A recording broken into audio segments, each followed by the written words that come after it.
Hi there, mums. How are we all today? My name's Ali Price, and I run a business called Motivating Mum, which offers support and advice for mums in business. And this video is following on from my previous one on why it's a good idea to review your year, your goals on an ongoing basis. I promised then I would do one on goal setting, so here I am.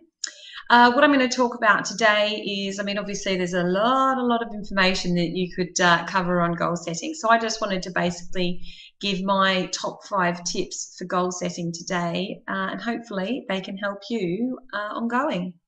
So the first one is, for me, is know why you have the goals that you do.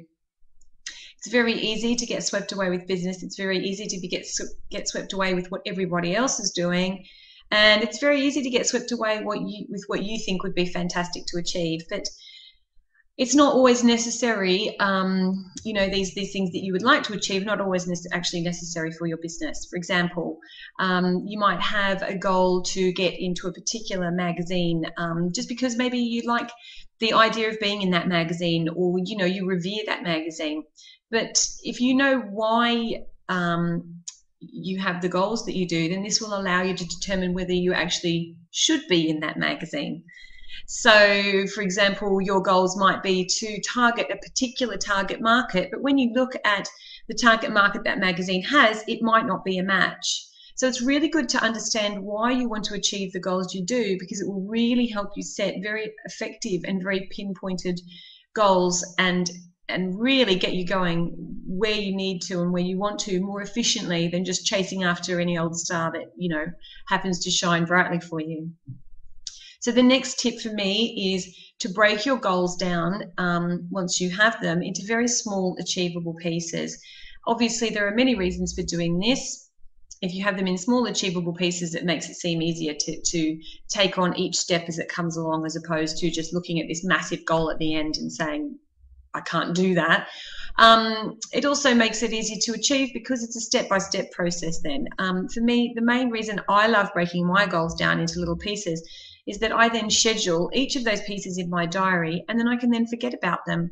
I know that that goal is taken care of for the whole year or whatever period of time it may be, and that as I turn each page on my diary, as the little pieces come up, that's when I do them. It's just so much easier because you can get all that information out of your head and, into your diary or into your iPhone or whatever, and you know that they're there and ready to go and pop up when needs be. The next tip is to get into a routine. It's a lot easier to achieve goals when they're really just a habit and you're doing them on a daily basis without even realizing that you're doing them in the end. What I try and do is I always try, when I'm scheduling my little achievable pieces, I also always try and schedule them at times or at dates when I know that I will be able to do them. However, sometimes it doesn't always work. Sometimes the ideal, situation is that, you're going to do these 5 tweets at this time of every day. But when you get actually around to doing it, it doesn't work for you and you find that you're actually not achieving those goals. So that's when you need to actually sit down and review the process. And this brings me on to my 4th tip, which is always be reviewing. Sit down and review the process and say, right, why am I not getting these 5 tweets done at this time? Is it because it's a really boring job? Is it because it's just at the wrong time for me and I'm not even awake then? And for me, I think a really important thing with goal setting is not that you just set your goal and you set down your achievable pieces and then leave it. You have to constantly be reviewing and asking yourself, am I getting these things done? And if so, and if not, why aren't I getting them done? And then once you know why you're not getting them done, try and refit them into your routine or into your schedule at that different time, or maybe with a little reward at the end of it, and then see how that fits. And if that doesn't fit, then you need to constantly be reviewing and trying to get it into your schedule until it does fit and it does take. And after a while of doing it, it just becomes something that's a part of your everyday, and it's not something that you need to force yourself to do or schedule to do. And the last thing for me that I think a lot of people forget is just to reward yourself.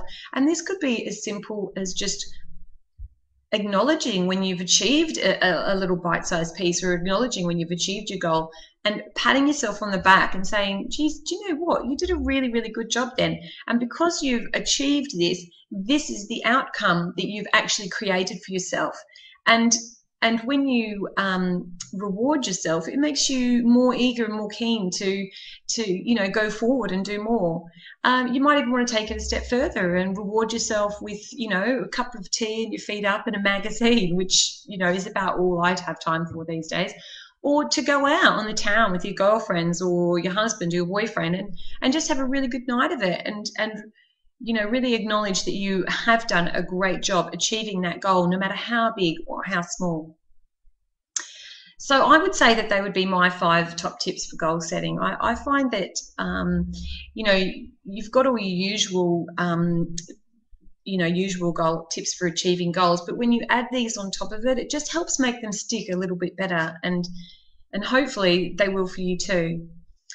So that's it for me today. If you ever want to contact me for any help or business support or anything, you can always do so through my forum, which is motivatingmum.com/mums-forum. And until next time, I look forward to speaking to you then. Bye.